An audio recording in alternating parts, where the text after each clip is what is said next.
आज हमें क्या पढ़ना है, द टिश्यू सिस्टम। क्योंकि इससे पहले हमने जो इसका बेसिक था वो देख लिया है, जितना भी पढ़ा था जाइलम फ्लोएम जो भी चीजें हैं सब हम अभी तक क्या किए हैं, पढ़ चुके हैं।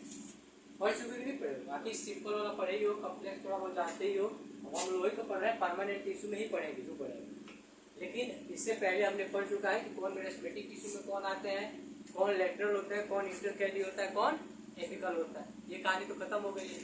फिर जाइलम और फ्लोएम में कौन लिविंग होता है, कौन नॉन मतलब कौन डेड होता है, ये भी कहानी। जल ही जाइलम याद ही है, फूड ही फ्लोएम याद ही है। जाइलम किस चीज से मिलकर बना है ये भी याद है, और फ्लोएम किस चीज से बना है ये भी याद है। ये चीजें मैं बता दिया हूँ, उस दिन थोड़ा बहुत हिंट सब किया हूँ, ऐसा नहीं है कि मैंने नहीं बताया। आज हमें पढ़ना है ग्राउंड टिश्यू के बारे में। तो कह रहा है कि base of the structure and location tissue system are the treat and, मतलब कह रहा है कि अगर हम टिश्यू सिस्टम के बेस पे मतलब इसके बिहाफ पे अगर बात करें तो हम इसके लोकेशन पे और इसके टिश्यू के प्रकार पे हमने इसको 3 भाग में क्या किया है, डिवाइड किया। तो कह रहा है कि आखिर हमने जब टिश्यू सिस्टम को इसके बेस मतलब बोला ना कि the tissue system based on the structure, मतलब हम किस किस बिहाफ पे इसको बांटे हैं, स्ट्रक्चर के बिहाफ पे और लोकेशन के बिहाफ पे और क्या है टिश्यू सिस्टम के बिहाफ पे। मतलब ये हमने इनका 3 चीज लिया है और इनको हम बांटे कितने टाइप में, 3 टाइप में। पहला क्या आता है तो एपिडर्मल टिश्यू, और पहला ही नाम आता है कि एपिडर्मल टिश्यू। आखिर एपिडर्मल टिश्यू होते क्या है, तो आपने देखा होगा रूट हेयर, अरे रूट हेयर पढ़े थे, तो रूट हेयर में आपने जो रूट निकला हुआ था वो क्या था, सब एपिडर्मल टिश्यू का ही बना था। वो काम क्या करा रहा था, तो काम यही करा रहा था क्या, वो वाटर और मिनरल का एब्जॉर्प्शन करा रहा था, ये तो करा रहा था रूट हेयर। तो एपिडर्मल में क्या होगा, जो एपिडर्मल होता है, एपिडर्मल कहाँ देखने के लिए मिलता है, तो वो रूट में देखने को मिलता है। रूट में भी कहाँ, जैसे क्या बना होता है, तो रूट एयर बना होते हैं। वही रूट हेयर से क्या होता है, काम क्या होता है, वो रूट हेयर हेल्प क्या कराता है, तो वाटर और मिनरल को एब्जॉर्ब कराता है। फिर कह रहा है कि इसके बाद से ग्राउंड टिश्यू, जिसको हम फंडामेंटल टिश्यू सिस्टम के भी नाम से जानते हैं। अब कह रहे हैं कि ग्राउंड टिश्यू आप किसे बोलेंगे, बोलो ग्राउंड टिश्यू क्या हुआ, बोलो हाँ किसको बोलोगे। ग्राउंड टिश्यू का एग्जांपल तो यहाँ भी लिखा हो, स्टोमाटा क्या है, एक तरह का ग्राउंड ही टिश्यू है। ये क्या है, मतलब सबका अलग अलग रोल। मतलब पहले देखो क्या बोला, कहा कि हम किसके बिहाफ पे बांट रहे हैं, किसके स्ट्रक्चर के लोकेशन के। तो कह रहा है कि कैसा स्ट्रक्चर है उसका लोकेशन क्या और वो हेल्प कैसे कराता है, इसी बिहाफ पे हमने बांटा है 3 भाग में। पहला ही बोला क्या एपिडर्मल, दूसरा बोला ग्राउंड, तीसरा बोला है वेस्कुलर। तो वेस्कुलर हम पहले ही जानते हैं जाइलम और फ्लोएम। और कह रहा है कि जो ग्राउंड टिश्यू है, तो ग्राउंड टिश्यू में क्या आता है अपना स्टोमाटा आता है। तो कह रहा है कि हमने 3 भाग में बांटा है। पहला क्या है एपिडर्मल टिश्यू, दूसरा क्या है ग्राउंड या फंडामेंटल टिश्यू सिस्टम, या तीसरा क्या है वेस्कुलर टिश्यू सिस्टम। कोई दिक्कत, पहले ही जानते हो कि एपिडर्मल कहाँ देखने को मिलेगा, रूट हेयर, रूट में। और कह रहा है कि ग्राउंड टिश्यू स्टोमाटा और vascular tissue xylem and phloem. कह रहा है कि अब एपिडर्मल टिश्यू पहला ही आता है हमारा एपिडर्मल टिश्यू। तो कह रहा है कि एपिडर्मल टिश्यू सिस्टम क्या होता है, पहले मैंने बोला था अगर सेल होता अकेले होता तो अलग बात होती, लेकिन अब टिश्यू बोला है तो कई सेल मिलके एक कोई ग्रुप में काम कर रहे होंगे, उसी को टिश्यू सिस्टम बोलते हैं। तो कह रहा है कि it form of the outermost covering of the whole plant of the body. मतलब कह रहे हैं कि कहाँ पाया जाता है, तो एपिडर्मल हमने कहा देखा था पहले, अभी आपको एक एग्जांपल दिए हैं कि आपने रूट हेयर देखा होगा।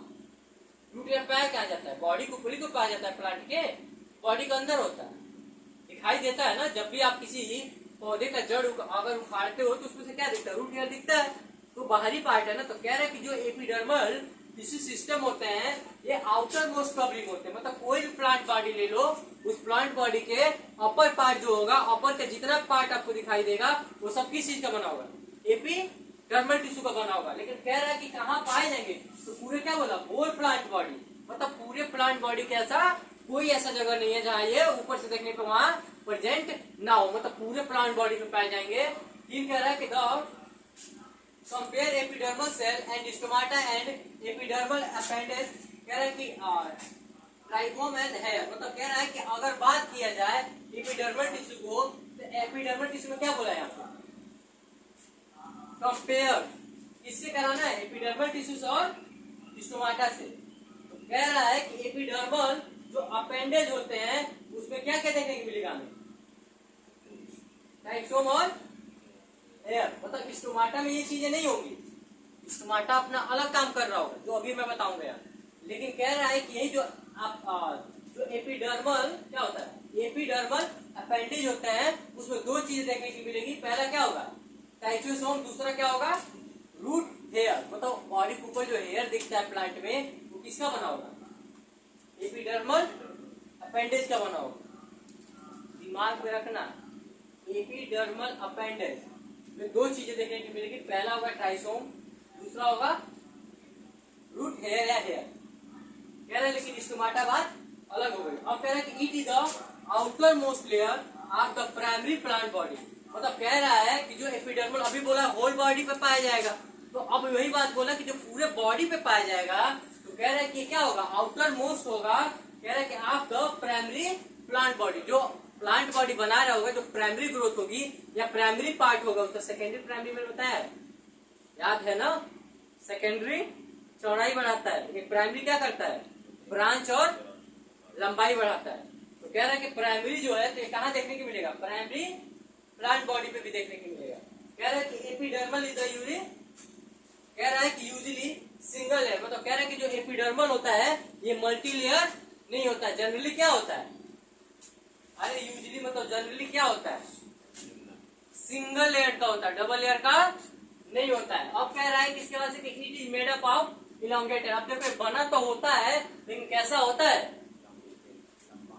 इलोंगेटेड होता है। मैंने बताया था ना कि जो अपना मैच्योर रीजन होता है रूट में इलोंगेटेड होता है, पढ़े थे। यहाँ पे भी क्या बोला, कह रहे कि एपिडर्मल जो होता है मेडअप होता है, कैसा कैसा दिखता है, पहले तो इलोंगेटेड होगा, कैसा, लंबा होगा। फिर कह रहे कि completely arrange of the parenchymatous cell with a small amount of the cytoplasm leaving the cell wall and layer are the vacuole। अब आप एक चीज बताओ, अब जानते हैं कि इसमें डेड कौन था, एक ही सेल डेड है, बताओ कौन सेल डेड है, स्केलर काइमेटस सेल या स्केलर काइमा, यही तो पढ़े थे। पैरेन्काइमा और कोलेनकाइमा दोनों लिविंग है, डेड कौन है, स्केलर है। तो बात तो यही बोल रहा है, कह रहा है ये बना तो होगा तो किसी लिनियर से बना होगा, डेड से तो बनेगा नहीं। तो कह रहा है कि मेडअप ऑफ ये कैसा होगा, इलांगेट होगा, मतलब लंबा होगा। ये कह रहा है कि कंपैक्टली अरेंज, मतलब बहुत ज्यादा ये अरेंज फॉर्म होंगे। मतलब एक मान लो एक ये रखा, फिर मान लो इसके ऊपर से दूसरा रखा, मतलब एक अरेंज फॉर्म में देखने को मिलेंगे। और किस चीज के अरेंज फॉर्म में होंगे, तो पैरा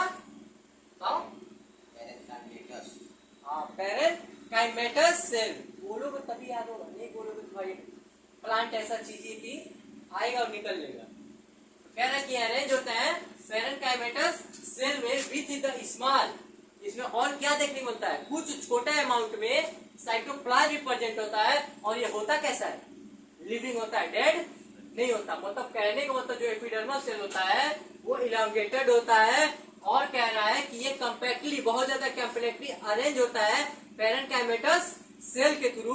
कुछ उसी सेल में कुछ स्मॉल अमाउंट में साइटोप्लाज्म पाए जाते हैं जो लिविंग होते हैं, तो जिंदा होते, डेड नहीं होते हैं। फिर कह रहा है कि cell wall and the large vacuole, कह रहा है कि और क्या देखने के लिए मिलेगा वहां पे, तो सेल वॉल और लार्ज, प्लांट में जानते हो ना, प्लांट में लार्ज वैक्यूल पाया जाता है और एनिमल में स्मॉल वैक्यूल पाया जाता है। कहीं प्रेजेंट होता है, कहीं प्रेजेंट नहीं भी होता, इतना जानते हो ना। तो कह रहा है कि जो एपिडर्मल टिश्यू होगा वो मेडअप होगा, मतलब एक लंबा होगा और कंपैक्टली अरेंज होगा किसमें, पैरेन्काइमेटस सेल से। और कुछ सम अमाउंट मतलब स्मॉल अमाउंट में साइटोप्लाज्म होंगे जो लिविंग होंगे। और क्या उस सेल को होगा, तो सेल वॉल होगा और उसमें वैक्यूल होगा, कोई दिक्कत। अब कह रहा है कि they outside of the epidermis if obtain the cover of the waxy thick layer, जिसको हम किस नाम से जानते हैं, cuticle, it present of the loss of the water. अब देखो कह रहे हैं, कह रहे हैं कि आप जानते हैं कि ये आउटर मोस्ट सेल होता है। अरे हम पढ़ रहे हैं ना, पूरे होल बॉडी का आउटर मोस्ट सेल कवर किया होता है, तो जाहिर सी बात है आउटर मोस्ट सेल हो गए। तो कह रहे हैं कि जो आउटर मोस्ट सेल होता है एपिडर्मल सेल जिसको हम बोलते हैं, कह रहा है कि वो क्या करता है, आउटर, फिर बोला आउटसाइड, वो तो आउटर बाहरी साइड पे पाया जाएगा प्लांट। अरे वही बात यहाँ बोला है, होल बॉडी, इधर गया प्राइमरी प्लांट बॉडी में, यही पे बोला था ना, होल प्लांट बॉडी मतलब पूरे प्लांट बॉडी के ऊपर पार्ट पे पाया जाता है। तो यहाँ पे बात वही बोल के जा रहा है, कह रहा है कि आउटसाइड पाया जाता है, या ऊपर बोलो या आउटसाइड बोलो, बात तो वही है।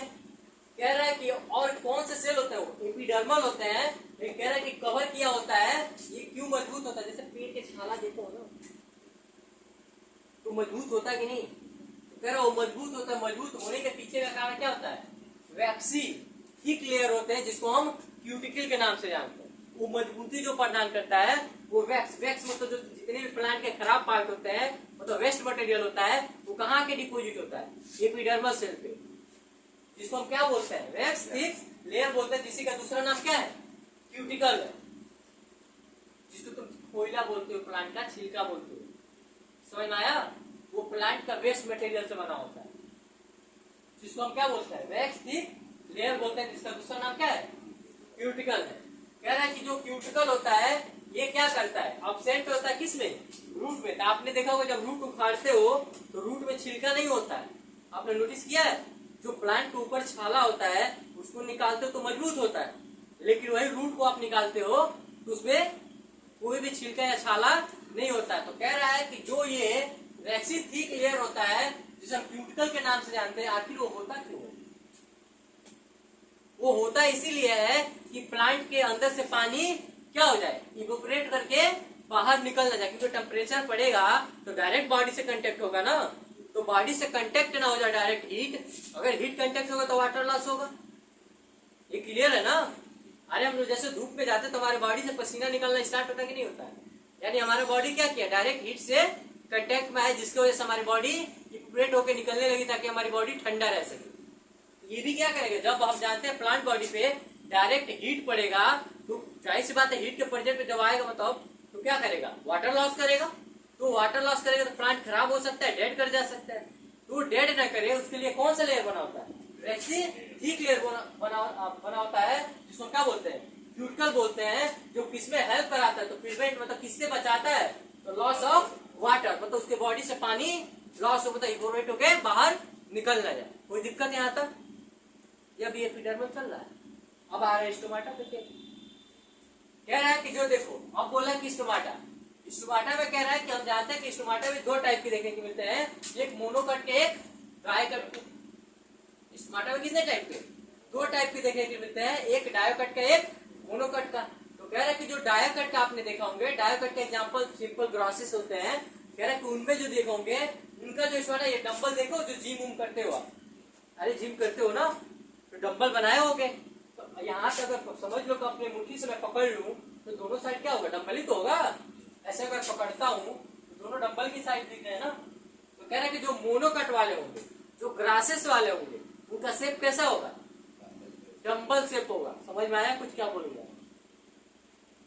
अरे मेरे भाई डंबल जिम में गए हो कभी, देखे भले करने नहीं गए हो जिम, बट देखे होगे ना, जो उठाते हैं ऐसे तो दो साइड लगा हुआ होता है बॉल जैसा, अब जो आयरन को या किसी भी चीज का हो, तो यही जो दो देख रहे हो ये भी क्या है, बड़ा बड़ा साइड में, लेकिन बीच में पतला पतला है ना। तो कह रहा है कि ये जो मोनोकट आप स्टोमाटा देख रहे हैं ये किस शेप का दिखाई देता है, डंबल शेप का, जो जिम में देखने के लिए मिल जाता है। इसका एग्जाम्पल क्या है, ग्रासेस होते हैं। तो डंबल शेप किस में देखने को मिलता है, तो मोनोकट में देखने को मिलता है, और इसके एग्जाम्पल क्या है, ग्रासेस है। अब आ रहा है डायोकट में, अरे दलहनी पौधे डायोकट जिसके दाल खाते हैं, जिसके दो कटिलीडर में भाग टूट जाए, हमने सीट पढ़ाया था, याद है ना। तो कह रहा है कि जो आप देखते हैं इसमें, तो कह रहा है कि जो हमारा डायोकट होता है, डायोकट का जो स्टोमाटा होता है उसका स्ट्रक्चर कैसा होता है, बीन से, बीन देखे हो, देखे हो, उसमें से सीड निकलता है खोल लेके, तो उसका सीड कैसा दिखाई देता है, ऐसा ही, तो राजमा जिसको बोलते हो, अरे राजमा का भी सीड ऐसा ही दिखता है। तो कह रहा है कि कैसा होता है, जो डायोकट वाला होता है वो बीन शेप होता है। देखो इसमें इतना अच्छा ट्रिक है, डायोकट लीडर में तो दो भाग में टूट जाए तो दलहनी वाले हो, तो इसमें कौन कौन आएगा, जो दो भाग में टूट जाए, तो बीन शेप बोल ही रहा है, बीन मतलब सेम जानते ही हो, सेम को भी सीड को तोड़ेगा तो दो भाग में टूट जाएगा, तो किसका एग्जाम्पल हो गया, डायोकट का। जो दो भाग में ना टूटे, डंबल को तोड़ोगे तो दो भाग में टूटेगा, अरे डंबल होता ग्रास के सीड को तोड़ोगे तो टूटेगा, मोनोकट है ही है, जैसे मेज, बाजरा, ये सब बताया था ना, ग्रासेस, ये क्या है, सब मोनोकट वाला। तो ये कैसा होता है, इसका शेप डंबल शेप का होगा, लेकिन डायोकट का बीन शेप का होगा। कोई दिक्कत? अब देखो क्या बोल रहा है, कह रहा है कि अब देखो दोनों का स्ट्रक्चर दिया गया रूप में। बोल रहा है कि जो सबसे ऊपर लेयर हम अभी पढ़ेंगे क्या होता है, एपिडर्मल सेल होता है। अभी पढ़ेगा whole body cover, epidermal cell.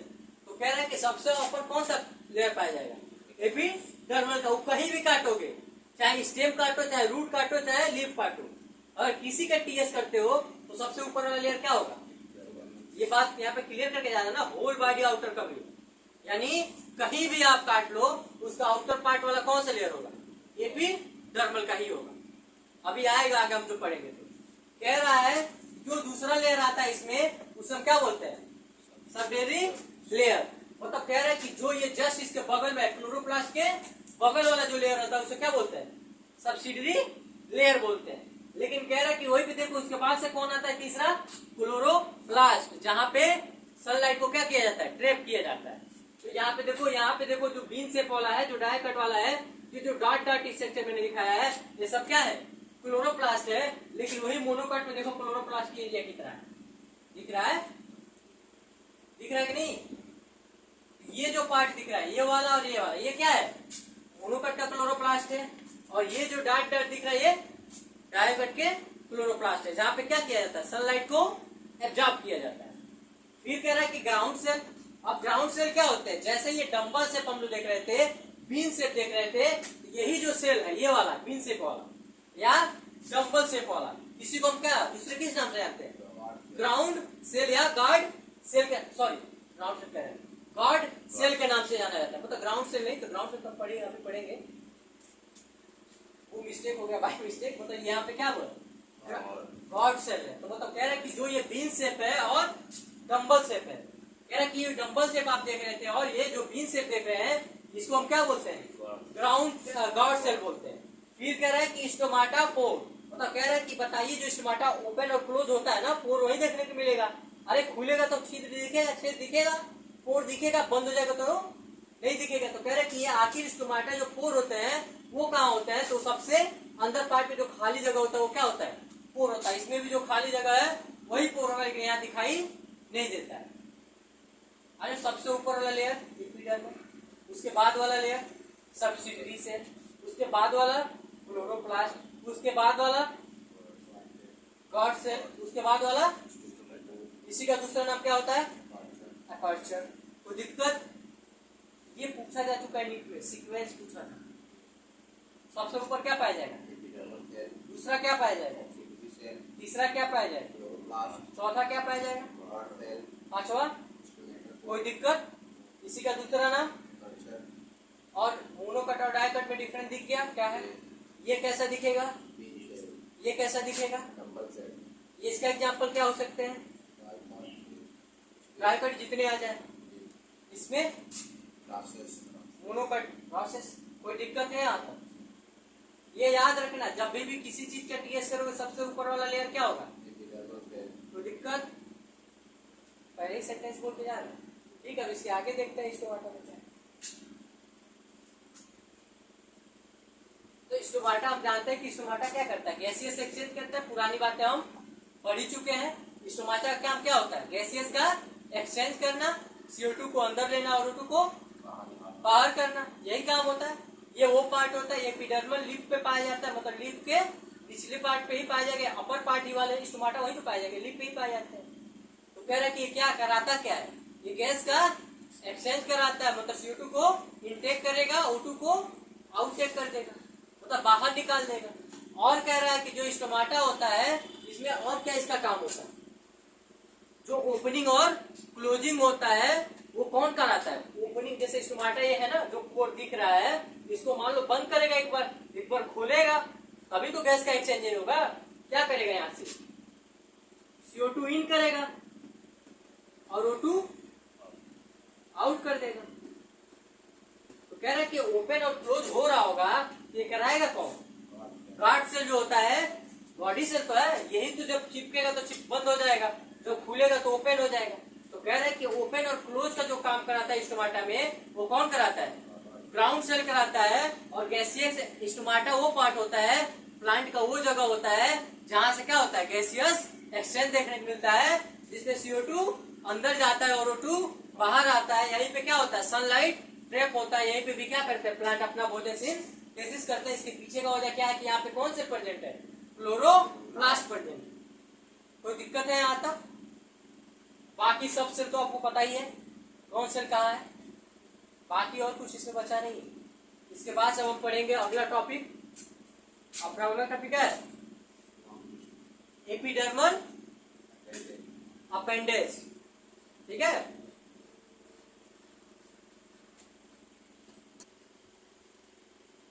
Epidermal appendage में देखो कह रहा है कि एपिडर्मल अपेंडेज को बोल रहा है कि the cell of the epidermis near to the number of the hair.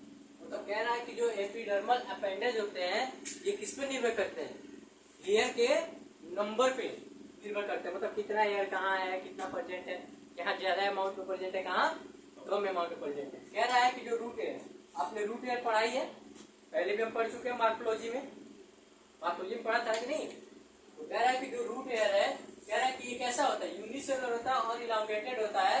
Epidermal cell they are the help of the absorption of water and mineral from the soil. मतलब कह रहा है कि आपने देखा था कि जो रूट हेयर था, मार्कोलॉजी में हमने पढ़ा था, उसमें हमने देखा था कि जो रूट हेयर था वो कैसा था, यूनिसेलुलर था, मल्टीसेलुलर नहीं था। तो वही कह रहा है कि जो रूट हेयर होता है वो कैसा होता है, यूनिसेलुलर होता है और इलांगेटेड होता है, मतलब देखने में लंबा होता है। और बना किस चीज का होता है, एपिडर्मल सेल से बना होता है। कह रहा है कि किसमें हेल्प कराता है, तो ये एब्जॉर्प्शन ऑफ वाटर और मिनरल कहाँ से एब्जॉर्ब करता है, तो सॉइल से, मतलब मिट्टी से किस चीज को एब्जॉर्ब करता है, मिनरल को और वाटर को। कौन एब्जॉर्ब करता है, तो रूट हेयर एब्जॉर्ब करता है। रूट हेयर कैसा होता है, तो यूनिसेलुलर होता है और इलांगेटेड होता है। किस सेल का बना होता है, तो एपिडर्मल सेल का बना होता है। ये कह रहा है कि अब दूसरा था क्या, ट्राइसोम। अब ट्राइसोम में देख लो, कह रहा है कि they are the epidermal hair of the stem. मतलब कह रहा है कि जो ट्राइसोम होते हैं, हमने देखा रूट हेयर तो रूट में पाए जाएंगे, लेकिन कह रहा है कि ट्राइसोम जो होते हैं, ये जो होते हैं ये भी एक तरह का हेयर ही होते हैं, लेकिन पाए कहाँ जाते हैं, स्टेम पे। देखो कह रहा है कि ये कहाँ पाए जाते थे, रूट में, इसीलिए रूट हेयर बोला गया। अब कह रहा है कि जो रूट में नहीं पाए जा रहे हैं, रूट के अलावा कहीं पाए जा रहे हैं, उनको अब क्या बोलेंगे, राइट। सो तो कह रहा है कि they are the epidermal hair, ये भी एपिडर्मल हेयर होते हैं। ये पाए कहाँ जाते हैं, स्टेम में। फिर कह रहा है कि दे आर यूजली, ये multi cellular branch on branch and the soft and stiff. मतलब कह रहा है कि जो ट्राइसोम होता है, हमने देखा रूट हेयर में देखा कि यूनिसेलुलर है, मल्टी सेलुलर नहीं था, केवल और केवल एपिडर्मल सेल का बना हुआ था। लेकिन वही कह रहा है कि जो ट्राइसोम होते हैं ये क्या होते हैं, मल्टी सेलुलर होते हैं, या देखो ये दोनों हो सकते हैं, या तो मल्टी सेलुलर हो या तो सॉरी ये होंगे सब मल्टी सेलुलर, लेकिन ये ब्रांच भी हो सकते हैं या तो अनब्रांच भी हो सकते हैं। कहने का मतलब ये है कि जो ट्राइसोम होता है ये भी एक तरह का क्या है, स्टेम हेयर ही है, जो रूट पे नहीं पाए जाते हैं, बने होते हैं एपिडर्मल टिश्यू से ही, एपिडर्मल सेल से ही। लेकिन ये क्या होते हैं, तो मल्टी सेलुलर होते हैं, ब्रांच भी हो सकते हैं, मतलब इनमें से शाखा भी निकल सकती है, या तो विदाउट शाखा वाला भी हो सकता है, मतलब ब्रांच भी हो सकते हैं या तो अन ब्रांच हो सकते हैं, या तो ये सॉफ्ट हो सकते हैं, मुलायम हो सकते हैं, या तो ये खुदरा हो सकते हैं, स्टिफ हो सकते हैं। कोई दिक्कत है यहाँ तक? ट्राइसोम जो होता है मल्टी सेलुलर होता है, बना होता है मल्टी सेलुलर ही हेयर होता है, मतलब इसका जो हेयर वाला टिश्यू होता है वो क्या होता है, मल्टी सेलुलर होता है। लेकिन ये और क्या होता है, ये ब्रांच भी हो सकते हैं और अनब्रांच भी हो सकते हैं। फिर कह रहा है और क्या हो सकते हैं, ये सॉफ्ट भी हो सकते हैं और स्टिफ भी हो सकते हैं, मतलब मुलायम भी हो सकते हैं और खुदरा भी हो सकते हैं। फिर कह रहा है कि trichome they are the may be, देखो कह रहा है मे बी हो भी सकता है और नहीं भी हो सकता है।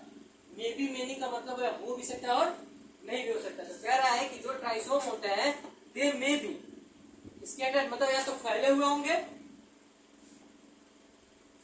अगर फैले हुए होंगे, देखो क्या कहता है मे बी, मतलब कुछ लेयर होंगे ब्रांचेज, फैलने का मतलब क्या होगा, ब्रांचेज। तो कह रहा है कि ट्राइसोम दे मे बी, इसके सेक्रेटरी मतलब निकाल सकता है, मतलब कुछ चीज को जनरेट कर सकता है। कह रहा है कि trichome help of the prevent of the water loss due to the relation. मतलब कह रहे हैं कि जो ये ट्राइसोम होते हैं, जो स्टेम हेयर होते हैं, ये कुछ ऐसी चीजों को सेक्रेट करते हैं जिसकी वजह से क्या होता है, प्लांट अपने बॉडी से वाटर लॉस को नहीं कर पाता, मतलब बचा लेता है, वाटर लॉस नहीं होने देता है। कब? जब उसमें ट्रांसपायरेशन हो रहा था। ट्रांसपायरेशन कब होता है? जब स्टोमाटा पे भोजन बन रहा था, जब स्टोमाटा क्या हो रहा होगा, ओपनिंग और क्लोजिंग चल रहा होगा, तभी तो होगा। तो वही कह रहे हैं कि जो ट्राइसोम होते हैं मे भी हो भी सकता है और नहीं भी हो सकता है। ये कुछ चीज को क्या कर सकते हैं, सेक्रेट करेंगे। जो क्या है, ट्राइसोमी होते हैं, वो किसमें हेल्प कराते हैं? सेक्रेट में तो होता है निकालना, कुछ ऐसे पदार्थ को निकालेंगे जो ट्राइसोम से ही निकले होंगे, लेकिन वो करेंगे क्या, प्रिवेंट करेंगे किसको, वाटर जो लॉस हो रहा है उसको बचाने में। कोई दिक्कत है? रूट हेयर में तो केवल यूनिसेलुलर होगा, कोई ब्रांच नहीं होगा, कुछ नहीं होगा, बस वाटर और मिनरल का एब्जॉर्प्शन कराएगा। लेकिन ट्राइसोम क्या होगा, मल्टीसेलुलर होगा, ब्रांच भी हो सकता है, अनब्रांच भी हो सकता है, सॉफ्ट भी हो सकता है, स्टिफ भी हो सकता है। मतलब मुलायम, खुदरा, ब्रांचेज, अनब्रांचेज, लेकिन मल्टीसेलुलर होगा। लेकिन कह रहा है कि इसी में भी कभी कभी ऐसा भी होता है कि कैसा होता है, कुछ चीजों को सीक्रेट कराने लगते हैं। वो सीक्रेट कराते हैं तो उससे फायदा क्या होता है प्लांट को, जो प्लांट से वाटर लॉस हो रहा होता है, उस वाटर लॉस को क्या कर देता है, रोक देता है, प्रिवेंट कर देता है। कब? जब ट्रांसपायरेशन चल रहा होता है प्लांट। अब कह रहा है कि अब ground tissue, ground tissue system क्या होता है, तो कह रहा है कि ऑल द टिश्यू, याद रखना जब भी बनेगा इनकरेक्ट करेक्ट एसेशनिज्म, आ गया खेल। ऑल द टिश्यू एक्सेप्ट, किसको छोड़ना है, एपिडर्मिस को। कह रहा है कि and vascular bundle constitute of the ground tissue. मतलब कह रहा है कि जितने भी प्लांट में टिश्यू होंगे बस उसमें किसको किसको छोड़ के, एपिडर्मिस और वस्कुलर बंडल को। मतलब दो टिश्यू को छोड़ दो प्लांट में, मतलब दो को निकाल दो, तो बाकी जितने भी टिश्यू आएंगे किसमें आएंगे, ग्राउंड टिश्यू में आएंगे।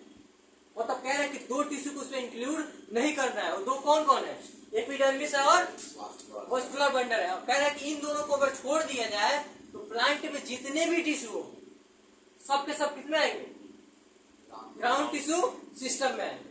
कह रहा है कि it consist of the simple tissue. मतलब कह रहा है कि इसी में कुछ कंसिस्ट किए गए हैं सिंपल टिश्यू के व्याप पे। पहला होता है पैरेन्काइमा, दूसरा होता है कॉलनकाइमा, तीसरा होता है स्केलेनकाइमा। ये हम पहले भी पढ़ चुके हैं इसलिए। तो कह रहा है कि जो पैरेन्काइमा होता है बताओ लिविंग होता है कि डेड होता है, पता है ना, बताओ ये क्या होगा, लिविंग होगा। ये वाला कॉलन वाला ये भी लिविंग होगा। अच्छा ये कोई दिक्कत पहचानने में, ये पहले भी पढ़ा चुका हूँ। तो कह रहा है ये हम पहले भी जानते हैं सिंपल टिश्यू मानते हैं, कोई दिक्कत तो है नहीं। फिर कह रहा है कि parenchymatous cell are the present cortex, pericycle, pith और medullary it the primary stem and root. मतलब कह रहा है कि जो पैरेन्काइमेटस होते हैं, पैरेन्काइमा होता है, उसमें जो सेल होते हैं उसमें कितने सेल इन्वॉल्व होते हैं। अगर मैं पूछना चाहूँ कि पैरेन्काइमेटस सेल जो हमारे प्लांट के किसी का टीएस करते हैं, किसी भी पार्ट को टीएस करो, टीएस होता जाता है ना, सेक्शन कटिंग, काटते हैं। जब हम किसी भी प्लांट को, किसी भी पार्ट को अगर हम काट रहे हैं तो हम ये देखेंगे कि जो पैरेन्काइमेटस सेल होते हैं इनमें कुछ लोग इंक्लूड है। कौन कौन है, कॉर्टेक्स है, पेरिसाइकल है, पीच है, मेडुलरी रे है, और ये सब क्या है, प्राइमरी स्टेम में पाए जाएंगे या तो प्राइमरी रूट में पाए जाएंगे। ये सेकेंडरी में नहीं पाए जाएंगे। कहाँ पाए जाएंगे, प्राइमरी या तो रूट हो या तो प्राइमरी स्टेम हो। किसमें पाए जाएंगे, तो पैरेन्काइमेटस सेल में कौन कौन लोग प्रेजेंट होते हैं, तो कॉर्टेक्स होता है, पेरिसाइकल होता है, पीच होता है और मेडुलरी ले होता है। ये पाए कहाँ जाते हैं, सब के सब प्राइमरी स्टेम या प्राइमरी रूट में पाए जाते हैं। ये फिगर आपके एनसीईआरटी में दिया गया, फिर आगे भी बनाऊंगा, अभी तो फिलहाल जैसे चल रहा है वैसे चलने दो। फिर कह रहा है कि इन लीव्स, अगर हम लीव मतलब पत्तियों में देखें, ग्राउंड टिश्यू की बात करें, अगर हम पत्तियों में बात करें तो कह रहा है कि जो ground tissue consist of the thin wall, मतलब कैसा होगा, पतला होगा, उसकी जो लेयर होगी कैसी होगी, थिन वॉल होगी, और क्या होगा, क्लोरोप्लास्ट कंटेनिंग होगा। वहां पे क्या भरा होगा, क्लोरोप्लास्ट सेल भरे होंगे, जो क्या कराएंगे, सब मिलकर क्या बनाते हैं, मेसोफिल बनाते हैं। देखो बोल यही रहा है कि जब आप पत्ती देखो, पत्ती हरा दिखती है, हरा दिखने के पीछे का कारण क्या होता है, क्लोरोप्लास्ट होता है। तो कह रहा है कि जब आप लीफ को लेंगे तो उसमें जो ग्राउंड टिश्यू कंसिस्ट होता है, बना हुआ होता है, वो कैसा होता है, थिन वॉल, पतला वॉल का बना होता है, और वहां पे क्या प्रेजेंट होते हैं, क्लोरोप्लास्ट। तो कह रहे हैं कि सारे लोग क्लोरोप्लास्ट जो कंसिस्ट होता है उसी को किस नाम से जानते हैं? वीजोफिल के नाम से जानते हैं। कोई दिक्कत है यहाँ तक? यहाँ तक कोई दिक्कत है? थोड़ा भी दिक्कत हो तो पूछो। ठीक है, तब आगे हम देखेंगे मस्कुलर टिश्यू सिस्टम।